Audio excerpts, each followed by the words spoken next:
इसके खिलाफ एफआईआर होनी चाहिए। एक तो 115 बीएनएस है जो सिंपल हट के लिए होती है। एक इसने गवर्नमेंट सर्वेंट होते हुए भी और अपनी जो कानून है कि किस तरीके से हमें प्रोटेस्ट को देखना चाहिए उसका वायलेट किया हुआ, तो 198 एक बीएनएस की अलग बनती है जिसमें 1 साल तक की सजा है। और इन्होंने जो प्रोटेस्टर्स पर रवि गौतम सहित लोगों पर जो झूठी एफआईआर कर ली है, जो फर्जी केस बना लिया है और एविडेंस को टेम्पर किया गया है, ऐसा मुझे लगता है पूरे देखने से। तो और उन पर 307 जो 109 बीएनएस बन गया की धारा जोड़ दी गई है, उसके लिए तो फर्जी एफआईआर है। फर्जी इन्होंने एविडेंस को क्रिएट किया गया, टेम्पर एविडेंस करी गई है और उसके बाद में उन्होंने फाल्स एविडेंस क्रिएट करके उनके खिलाफ एफआईआर खुद ही फाइल कर ली। उसके लिए एससीएससी एक्ट अट्रैक्ट होता है जिसमें 3(2) एससीएससी एक्ट है जो इस बात को कहता है कि कोई फाल्स एविडेंस क्रिएट करता है या देता है कोर्ट में या कहीं और जगह से, और जिससे कि SC/ST बंदे को सजा हो सकती है उस स्थिति जो कि कैपिटल पनिशमेंट से कम होती है, तो उसकी सजा 7 साल की है। इसी तरीके से 325A धारा भी और भी है जो शेड्यूल ऑफेंस करने बनती है और शेड्यूल ऑफेंस में 115 बनता है, तो ये इसमें 7 साल तक की उसमें सजा है। ये बंदा अपराध कर रहा है, इस IPS के खिलाफ एफआईआर होनी चाहिए, इनको सस्पेंड किया जाना चाहिए और सस्पेंड करने के बाद में इनकी इंक्वायरी चलनी चाहिए। इंक्वायरी में अगर दोषी पाया जाता है तो उसको टर्मिनेट करना चाहिए। इसके अलावा जो इसने फर्जी एफआईआर कर ली, जो फर्जी एफआईआर लगती है मुझे पुलिस ने, उसके खिलाफ इससे जो है सीबीआई की इंक्वायरी होनी चाहिए। और मेरा अपना मानना यह है कि इसमें सुप्रीम कोर्ट के किसी जज की देख रेख में जो दूसरी एफआईआर हुई है जो इन रवि गौतम उसकी इंक्वायरी चलनी चाहिए। ये हमारे देश के लिए, हमारे संविधान के लिए, कानून के लिए बहुत खतरनाक है। ऐसे के खिलाफ इसे तुरंत वहाँ से ट्रांसफर करके इनको सस्पेंड करना चाहिए और इस पर एफआईआर होनी चाहिए, सीबीआई से इन्वेस्टिगेशन होनी चाहिए और इंक्वायरी होने के बाद दोषी पाया जाता है उसके बाद इसको टर्मिनेट करना चाहिए। इससे कंपेयर हमदर्द लोगों को मुझे लगता है कि राजी नहीं होना चाहिए। पुलिस स्टेट उत्तर प्रदेश बन चुका है, इस तरह की पुलिस टेररिज्म है, पुलिस का आतंकवाद है और बद्दीवाला गुंडे की भूमिका इसने निभाई है। इन्हें कोई SSP काम नहीं किया। मुझे इस पर भी असर होता है कि आखिर इन लोगों को ट्रेनिंग क्या मिलती है। देखिए ऐसा है कि ये जो घटना है बड़ी विचलित करने वाली घटना है मेरे हिसाब से, क्योंकि एक IPS ऑफिसर, कोई पुलिस कांस्टेबल नहीं, कोई दरोगा नहीं, कोई SHO नहीं, डायरेक्ट जो IPS बना है वो ऑफिसर जो वहाँ का मेरठ का SSP भी है। इस तरीके से आपने कहा रवि गौतम को बाद में लेता हूँ, जो वहाँ प्रोटेस्टर थे रवि गौतम के साथ में, पहले प्रोटेस्टर्स पर गाली बकता है और उनसे कहता है कि भाई आप लोग सड़क को गंदी कर रहे हैं। इसके अलावा वो गाली बकता है और फिर तमाचे मारते हुए भीड़ में जो भी पड़ रहा है पीछे से तमाचा मारता हुआ चलता है। उसके बाद में वहाँ से तमाचा मारने के बाद में जो रवि गौतम जो आपने बात की है, रवि गौतम को ये पहले डिटेन कर चुके थे और इन्हीं की वैन में, जो वैन होती है पुलिस की, उसमें बैठा रखा था। SSP जाता है पीछे से ये पांडे और जाने के बाद में उसका गेट खोलता है, रोड पर ही वैन खड़ी हुई है, वहीं पर प्रोटेस्टर को और पीटा जा रहा है, जाता है और जा करके खोलते ही दरवाजे को और बुरी तरीके से तमाचे मारता है, बहुत बुरी तरीके से मारता है और उसके साथ एक पुलिस वाला अंदर एंटर कर जाता है और बाहर पुलिस वाले खड़े दो हो जाते हैं और खिड़की लगा देते हैं और खिड़की लगा के उसे बुरी तरीके से पीटा जाता है। तो देखिए ये मैं बता दूं कि ये वर्दी वाला गुंडा, जैसे एक पिक्चर आई थी ना पर वर्दी वाला गुंडा, वही वाली बात है। ये SSP नहीं है, ये IPS नहीं है, ये IPS SSP के साथ में वर्दी वाला गुंडा है। इसलिए जो गुंडे करी है, मतलब गुंडा सेम गुंडा जो गुंडे करते हैं, जो कि आपने जानते होंगे, आप तो मीडिया वाले हैं, गुंडा किस तरीके से बिहेव करते हैं, ये एक SSP का बिहेवियर हो नहीं सकता। ये बिहेवियर किसका है? ये गुंडा का बिहेवियर है। और देखो मैं एक बात बता दूं आपको कि इसमें जो सबसे बात समझने की है, इसने ना केवल अपनी ड्यूटी को बदनाम किया है, IPS को बदनाम किया है, इसके अलावा इसने संविधान के खिलाफ काम किया है, हमारी जो BNS कानून है उसके तहत इसने ऑफेंस किया है, SC/ST एक्ट के तहत भी ऑफेंस किया हुआ है। इस पर मेरा अपना मानना यह है कि रवि गौतम को, बाकी लोगों को चाहिए कि इनके खिलाफ FIR कराए। इसने जो काम किया है वो सिर्फ मॉरल, इसकी रेस्पॉन्सिबिलिटी, मॉरल ड्यूटी को उसने वायलेट नहीं किया है, इसने जो हमारे संविधान है आर्टिकल 21 है उसको वायलेट किया है। इसके अलावा जो BNS की धारा जो 115 है, किसी को तमाचे मारना बिना किसी उकसावे के, बिना किसी बात के, ये हमारे यहाँ सिंपल इंजरी की कैटेगरी में आती है, 115 BNS बोलते जो 1 साल तक की सजा है। इसी तरीके से अगर पुलिस ऑफिसर हो कोई या कोई गवर्नमेंट सर्वेंट हो और वो किसी को इंजरी पहुंचाने के लिए अपने जो उसे कानून के तहत करना चाहिए वो ना करके कुछ और करता है और उसको वायलेट करता है लॉ को, तो उस स्थिति 198 हमारे में BNS में कानून है जिसमें 1 साल की सजा जो गवर्नमेंट सर्वेंट पर लगती है वो इस पर लगेगी। और एक चीज और देखिए ना तो केवल उनको पीटा जाता है, जो रवि गौतम की बात कर, जो वैन में बैठा हुआ है, डिटेन किया हुआ है, वो पैसे कस्टडी है पुलिस की में, डिटेन किया हुआ है पहले से, उसको कस्टडी पीटा जा रहा है। और उसके बाद फिर क्या करता है कि उन पर ही केस रजिस्टर कर लेता है। किस बात के लिए? मुझे जानकारी मिल रही है कि जो पहले 307 हुआ करता था, अब 109 BNS बन गया है कि अटेम्प्ट टू मर्डर जैसी धारा लगा दी है रवि गौतम पर, बाकी और लोगों पर और प्रोटेस्टर्स पर जो कर रहे थे कि इन्होंने पुलिस वालों को हत्या करने की कोशिश की। कोई ऐसा वीडियो कहीं नजर आ रहा है कि जिसमें पुलिस वालों को ये लोग मार रहे हो? कोई वीडियो, कोई खबर कहीं भी नहीं चल रही है। जबकि SSP के साथ भी पुलिस वाले पहले भी और बाद में भी SSP के साथ खुद चल रहे हैं, वो अपने मोबाइल से वीडियो बना रहे हैं, कहीं कोई खबर ही नहीं है, कहीं कोई वीडियो है ही नहीं है। पुलिस वालों पर किसी ने कोई हाथापाई करी नहीं है, पुलिस वालों ने उल्टा उनको मारा है, SSP तमाचे मारे हैं।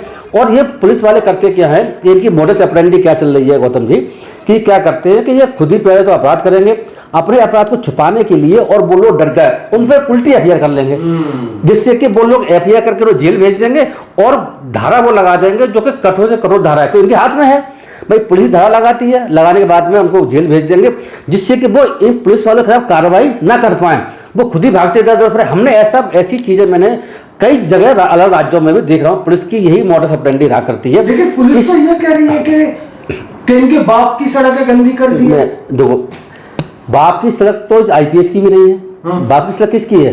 ये सरकारी सड़क है, ना तो सड़क उसकी है, टैक्स पेयर की सड़क है। लोग जो वहाँ बैठे हुए वो भी टैक्स देते हैं, क्या टैक्स से सैलरी मिल रही है। हाँ, तो ऐसी स्थिति में प्रोटेस्ट करने का अधिकार फंडामेंटल राइट है आर्टिकल 19 के तहत।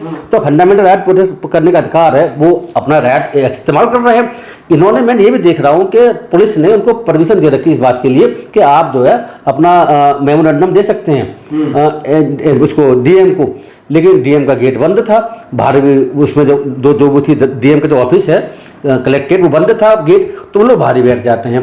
और बाहर बैठने के बाद में मैं ये भी देख रहा हूँ कि कोई रोड ब्लॉक नहीं हो रही है, वो रोड थोड़ी बची हुई है, वहां से रोड निकल सकते हैं, ऐसा नहीं कि लंबा कोई जाम लग गया, ऐसी स्थिति नहीं है।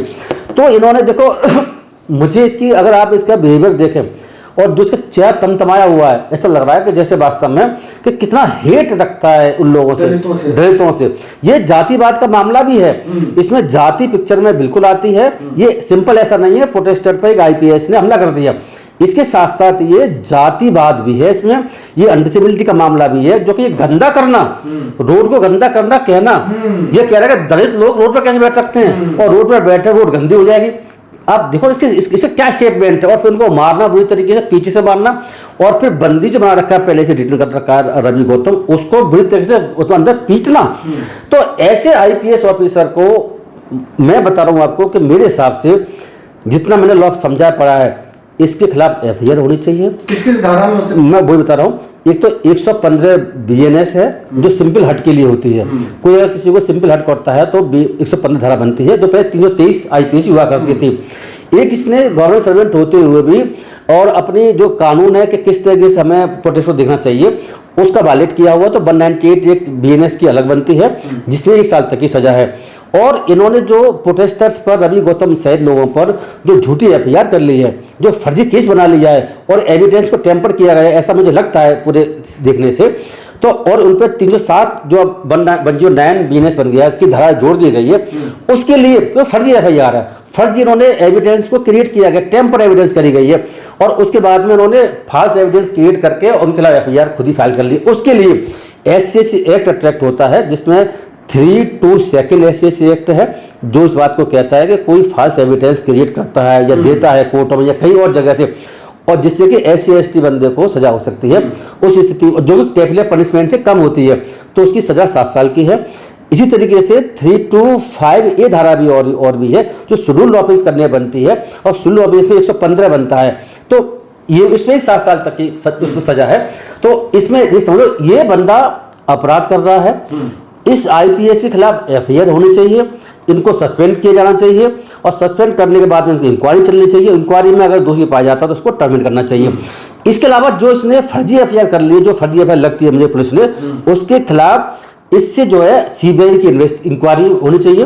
और मेरा अपना मानना यह है कि इसमें सुप्रीम कोर्ट के किसी जज या कोई ऐसा जज, कौन सा जज जिसकी के क्रेडिबिलिटी इम्पेकेबल हो, ऐसा ना हो कि वो सरकार के पक्ष में डिसीजन देता हो, ऐसा कोई जज सुप्रीम कोर्ट का जो कि निष्पक्ष हो और जिसकी निष्पक्षता की लोग मानते हो निष्पक्ष है, ऐसे जज की देख रेख में जो दूसरी एफआईआर हुई है जो इन रवि गौतम उसकी इंक्वायरी चलनी चाहिए, उससे कम बात अविनाश पांडे तो ये कह रहे हैं जो वीडियो जारी करके कि वो क्रिमिनल आदमी, उस पर 4-5 केस लगे हुए हैं, इसलिए ये आ जाते हैं उपद्रव करने। मुझे आप ये बताएं कि इस अविनाश पांडे एसएसपी से ये पूछो कि क्रिमिनल केस अगर पहले लगे हुए हैं, वो क्रिमिनल केस कौन से वाले लगते हैं? वो लगते हैं प्रोटेस्ट करने वाले। वो क्योंकि सोशल एक्टिविस्ट है, वो पॉलिटिशियन भी है, वो अपना आंदोलन करता रहता है, इस तरह एडवोकेट भी, प्रोटेस्ट। तो उस स्थिति में पुलिस धारा लगा देती है, वो कोई खास बात नहीं है। इस देश में आधे से ज्यादा एमपीओ पर, एमएलए पर तो केस चल रहे हैं। बीजेपी के सारे एमपी एमएलए पर केस चल रहे हैं, आधे से ज्यादा, तो डाटा है ये। और आप मुझे एक बार बताएं कि अगर किसी ने कोई पहले केस चल रहा है तो उस पर आप केस झूठे केस लगा दोगे? आप उसको जो है उसके मार धारा हरण करोगे, अब आप उसको तमाचे मारोगे? ये किसने बता दिया? इनसे एसएसपी से एक बात और पूछो, क्या पूछो कि इनको पता है ये बात कि कब योगी आदित्यनाथ जब चीफ मिनिस्टर बने थे तो उन पर कितने केस थे? मेरे ख्याल से 36 के आसपास केस थे। 36 केसेस में वो केसेस बहुत सारे थे जो हेट स्पीच के केस थे, जो देते रहे थे, उन पर एफआईआर करी गई थी। इसके अलावा जो प्रोटेस्ट करते हैं, जो ये बंदा रवि गौतम कर, ऐसे बहुत सारे अनगत केस थे। तो पॉलिटिशियंस पर केस रहा करते हैं इस तरीके, कोई नई बात नहीं है प्रोटेस्ट करने वाले। तो उसकी वजह से आप ये नहीं है कि साहब इनके पहले केसेस थे तो वो प्रोटेस्ट नहीं कर सकते, इनके पहले केसेस थे तो इनको तो झूठी एफआईआर बंद कर दो। तो किसी को भी पीट सकते हो? पीट तो पुलिस वाले सकती नहीं है भाई, पुलिस को पीटने का अधिकार ही नहीं है। ये पुलिस ने क्या कर दिया कि ये जज बन गए, ये कोर्ट बन गया कि अगर उन्होंने कोई अपराध किया था, मान लेते किया था, तो उसको चीफ जस्टिस ऑफ इंडिया भी नहीं पीट सकता, सजा दे सकता है, लेकिन पीटने का अधिकार ना तो न्यायालय को है, ना चीफ जस्टिस इंडिया को, ना राष्ट्रपति को, ना प्रधानमंत्री को, एसएसपी की तो औकात क्या होती है। तो ये लोग अपने हाथ में संविधान को लेकर के, कानून को अपने हाथ में लेकर चलते हैं। ये इस टाइप के लोग हैं, इस टाइप के जो मैं देख रहा हूं, ये समझते हैं कि हमने जो कर दिया वही संविधान है, वही कानून है। ये कानून संविधान के हिसाब से नहीं चलते, ये चलते हैं अपनी आइडियोलॉजी के हिसाब से, अपने मनगढ़ंत जो उन्होंने आइडियोलॉजी बना रखी है कि हम तो पुलिस वाले हैं, वर्दी हमारे पास में, बंदूक हमारे पास में, एफआईआर करने की पावर हमें, अरेस्ट करने की पावर हमें, तो कुछ भी उल्टा सीधा किसी के खिलाफ कर दो। ये उस टाइप की मेंटेलिटी के लोग हैं। मैं एक बात और बता दूं गौतम जी, मैं जब सर्च कर रहा था मुझे बात जानकारी मिली है कि ये 450-500 सब इंस्पेक्टर पुलिस वालों को लेकर के धुरंधर फिल्म के लिए स्पेशल स्क्रीनिंग करके दिखवाई थी। फिल्म इसने धुरंधर फिल्म के लिए स्पेशल स्क्रीनिंग इसके लिए कराई जाती है। और ये करीब 450-500 सब इंस्पेक्टर पुलिस वालों को लेकर के मेरठ में ही ये फिल्म देखने जा रहा है, धुरंधर। और धुरंधर फिल्म वो फिल्म है जो हिंदू मुस्लिम के आधार पर बीजेपी की आइडियोलॉजी प्रोजेक्ट करती है। आप बात समझ रहे हैं ना? वो फिल्म जो है ऐसी फिल्म नहीं है जो कि ऐसी फिल्म हो जो निष्पक्ष फिल्म हो। उस फिल्म में एक पक्ष को जो है कुछ और दिखाया गया है, दूसरे को कुछ नीचा दिखाया गया है, जो कि बीजेपी की अपनी आइडियोलॉजी सोच है। तो ये इसके दिमाग में इस लोगों के सांविधानिकता भरी हुई है। और दलितों को उनको पीटना और पीट करके फिर पीटना और ये भी कहना कि भाई लोग ये सड़क गंदी कर रहे हैं, ये इनकी जो है जातिवादी मानसिकता को भी दिखाता है। तो ये जो बंदा है इतना खतरनाक मुझे लगता है कि इसको इतना घमंड है अपनी वर्दी का, अपनी पुलिस की ताकत का, आईपीएस होने का, कि इसके चेहरे से जो जिनको पीट रहा है, तमाचे मार रहा है, अंदर उसके मार रहा है, सबके सामने मार रहा है, तो उससे नजर आता है। मुझे एक बात बताएं गौतम जी कि जब ये आईपीएस वहां का जो एसएसपी से बड़ा कोई भी जिले का ऑफिसर नहीं होता, ये आप जानते हैं। उत्तर प्रदेश में एसएसपी जो है वो जिले का सबसे बड़ा पुलिस अधिकारी है। जब वो पुलिस अधिकारी कैमरों के सामने वीडियो फोटो बन रहे हैं, कैमरे मीडिया वाले भी हैं, और उस वक्त सबके सामने जब वो एक वैन में बच्चा डिटेन कर रखा है, उसको पहले से बंद है और निहत्थे को बुरी तरीके से पीट रहा है, तो इसकी पुलिस हो ये थाने में जाए क्या करते होंगे? आप ये सोच के देखो कि मुझे लगता है कि मेरठ तो एक जो है ऐसा पुलिस स्टेशन बने होंगे जहां पर दलितों बाकी और लोगों के लिए भी तो वहां पिटाई ऐसी होती है जैसे कि राक्षस पिटाई क्या करते हैं, ऐसा मुझे लगता है। क्योंकि इसने दिखा दिया, क्योंकि इसने एक ऐसी मिसाल पेश कर दी है पब्लिकली जो काम ऐसे कर सकता है। मैं तभी बता रहा हूँ गौतम जी कि इसने एक मिसाल पेश कर दी है। और क्या, और इसने प्रेरणा दे दी किसको? लोअर पुलिस ऑफिसर्स को जो सबऑर्डिनेट है कि भैया मैं पीट रहा हूँ सबके सामने, तुम भी सबके सामने पीटो, थाने में पीटो और मार दो, जो करना कर दो। इस तरह की सोच, इस तरह की इसने व्यवस्था वहां पर पैदा कर दी है। तो ये हमारे देश के लिए, हमारे संविधान के लिए, कानून के लिए बहुत खतरनाक है। ऐसे के खिलाफ इसे तुरंत वहां से ट्रांसफर करके इनको सस्पेंड करना चाहिए और इस पर एफआईआर होनी चाहिए, सीबीआई से इन्वेस्टिगेशन होनी चाहिए, और इंक्वायरी होने के बाद दोषी पाया जाता है उसके बाद इसको टर्मिनेट करना चाहिए। इससे कंपेयर हम दलित लोगों को मुझे लगता है कि राजी नहीं होना चाहिए। और मुझे चाहिए, मैं बता रहा हूँ आपको कि ये जो एफआईआर उन्होंने करी है, मतलब ये तो टोटली फर्जी नजर आती है। मतलब आप लोगों को पीटोगे भी और उन पे एफआईआर करके जेल में ठोक दोगे, ये तो अजीब स्थिति है। मतलब खुद के लिए न्याय मांगना ही अपराध बन जाता है क्या आजकल? आजकल तो ये चल रहा है। और जो बलात्कारी है उनके पक्ष में समर्थन करने वालों की ये पूजा कर रहे हैं। देखिए, मैं एक बात और इसमें बता दूं, जो मैं इसमें कहीं कुछ देख रहा था इसके आईपीएस के बारे में, एक बात और पता चली है कि ये क्या करते हैं कि ये जो है मुसलमानों के खिलाफ जो है, इसने शायद ऐसा कुछ कहा था कि अगर मुस्लिम नमाज पढ़ेंगे तो उनको हम पासपोर्ट कैंसिल कर देंगे, हमारे ये कर देंगे, वो कर देंगे। उन्होंने इस तरह के कमेंट दिया था। कमेंट इसी कमेंट ऐसा मुझे कहीं से देखने को मिल रहा है, मैं से वेरीफाई नहीं कर लिया, ऐसी बात मुझे सुनने को मिल रही है। तो इन सब चीज़ों को देखते हुए पुलिस स्टेट उत्तर प्रदेश बन चुका है। इस तरह की पुलिस टेररिज्म है, पुलिस का आतंकवाद है और बद्दी वाला गुंडे की भूमिका इसने निभाई है। इन्हें कोई एसएसपी काम नहीं किया। मुझे इस पर भी आश्चर्य होता है कि आखिर इन लोगों को ट्रेनिंग क्या मिलती है। आईपीएस बनने के बाद में ट्रेनिंग करने जाते हो, ट्रेनिंग देते क्या है? क्या हमको ये ट्रेनिंग दी जाती है? और ये ट्रेनिंग नहीं दी जाती है तो फिर ये ट्रेनिंग को भूल करके ये अभी ट्रेनिंग को चला रहे हैं। देखो, आपने गौतम ने देखा होगा जब रिजल्ट आता है सिविल सर्विस का, ये आईपीएस बनते हैं इसमें, तो क्या कहते हैं ये लोग? इनका स्टेटमेंट सुनना तो मैं तो इंटरव्यू जब आईएएस आईपीएस बन जाते हैं तब जोड़ने से पहले मैं समाज के लिए काम करूंगा, गरीबों के लिए करूंगा, महिलाओं के लिए ये करूंगा, मैं देश में बदलाव चाहता था जिससे कि हम सर्विस में आ सकें और देश को हम जो सुधार सकें। लेकिन जितने भी आईएएस आईपीएस ऑफिसर्स हैं ज़्यादातर 90% से ज़्यादा भ्रष्टाचार में लिप्त हैं, संविधान को मानते नहीं हैं, नेताओं की गुलामी करते हैं, संविधान को ताक पर रखते हैं। इन लोगों ने ही तो आज़ादी से पहले भी ये लोग ये पुलिस सर्विस थी और जो है सिविल सर्विस थी, आज़ादी के बाद भी चली जा रही है। आज़ादी से पहले वाला उनका बिहेवियर था, सेम बिहेवियर का आज भी चल रहा है। ना अपने आप को बदला नहीं, अपने आप को राजा महाराजा समझते, से कम नहीं समझते और सारे के सारे ज़्यादातर लोग करप्शन में लिप्त भी हैं। अब मुझे बताओ, स्पेशल स्क्रीन में चलवाई गई थी पिक्चर देखने के लिए, तो उसे पैसा कहाँ से आया? पैसा किसने दिया है? वो 450-500 लोगों को आप दिखा कैसे रहे हैं? क्या पैसा किसने खर्च किया है? इसकी जांच होनी चाहिए। मुझे तो उम्मीद है। अच्छा कि बच्चे बन गया इस मामले में। वो तो आप अयोध्या में देख लो, अयोध्या में जो क्या हुआ है, अयोध्या के राम टेम्पल में आपको रक्षक थे, वही लूट के ले जा रहे हैं, सारा डकैती डाल ली, सारा पैसा चंदा और ज्वेलरी जो भी आ रहा है, डोनेशन आ रही, सारी ले गए। तो रक्षक बने हुए हैं।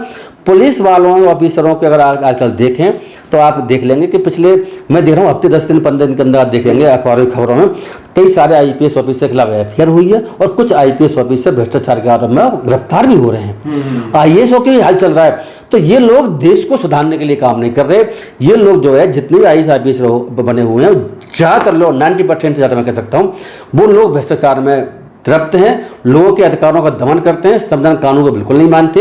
ये जो घटना जो आपने चर्चा करी है, हम चर्चा करिए, ये मेरी घटना अपने आप इस बात को दिखाती है और ये भी दिखाती है कि जो लड़की का रेप और मर्डर हुआ है, जिस पर ये डिमांड कर रहे थे कि और लोगों को पकड़ा जाए, बाकी नाम लेना उचित नहीं है, नाम नहीं लेना क्योंकि ये ऑफेंस बनता है भाई, अब से उसको कर लेना कि जो दलित लड़की है जिसके साथ जो रेप और मर्डर की जो घटना हुई थी, इसमें नो डाउट कि कुछ लोगों को पुलिस ने पकड़ा है। लेकिन इसमें मैं ये भी देख रहा हूँ कि एफआईआर भी 2 दिन बाद हो रही है। गुमशुदगी की एफआईआर करते हैं, जब सुप्रीम कोर्ट कह चुका पहले ही कि जहां पर कोई लड़की मिसिंग होती है, गायब होती है, उसी गुमशुदगी की नहीं, आपको उसकी किडनैपिंग की एफआईआर करनी पड़ेगी और एफआईआर करने के बाद में तब आपको कार्रवाई करनी है, जिससे ऐसा ना हो कि उस 1-2 दिन के अंतराल में लड़की का कुछ कांड ना हो जाए, या कोई लड़का भी हो सकता है। तो ऐसी स्थिति, लेकिन उन्होंने लॉ को वायलेट किया। 2 दिन बाद गुमशुदगी पहले एफआईआर करते हैं और 2 दिन बाद जब लड़की की लाश मिलती है तब ये एफआईआर करते हैं। तो ये लोग जितने भी पुलिस वाले हैं, मैं बता रहा हूँ, भर्ती वाले गुंडे से ज्यादा कम नहीं है। उत्तर प्रदेश जंगल राज बना हुआ है, पुलिस राज्य की संज्ञा में परिवर्तित हो गया। पुलिस जैसा चाहे जिसको किसी एनकाउंटर कर रही है, यहाँ पर आपने देखा डंडा मार के भगा रही है और लोगों को जो बेन में बंद है, डिटेन किया गया, उसको बेन में आईपी ऑफिसर पीट रहा है। तो जंगल राज ना के तो और क्या कहें? योगी आदित्यनाथ पे सवाल खड़े हो गए। नहीं, इसमें तो कोई बात ही नहीं है। योगी आदित्यनाथ तो इनको उकसाते हैं। वो तो खुद योगी आदित्यनाथ से पीट रहा है, आईपी ऑफिसर लिया करते हैं। वो तो खुलेआम कह रहे हैं, वो तो खुलेआम कहते हैं। वो तो मारने पीटने की बात करते हैं, उनको तो ऊपर भिजवा देंगे, कि इनको तो 2 जग में भिजवा देंगे, मतलब क्या क्या स्टेटमेंट देते हैं। उन्हीं की वजह से तो उससे मिल रही है। अगर चीफ मिनिस्टर ना चाहे तो ये तमाचा बहुत दूर की बात है, ये कुछ भी नहीं कर सकते। मायावती के टाइम में था, मायावती के टाइम में मैं देख रहा हूँ कि बहुत अच्छा चला था शुरुआती दौर पर, बाद में कुछ चीजें अलग चेंज हुई।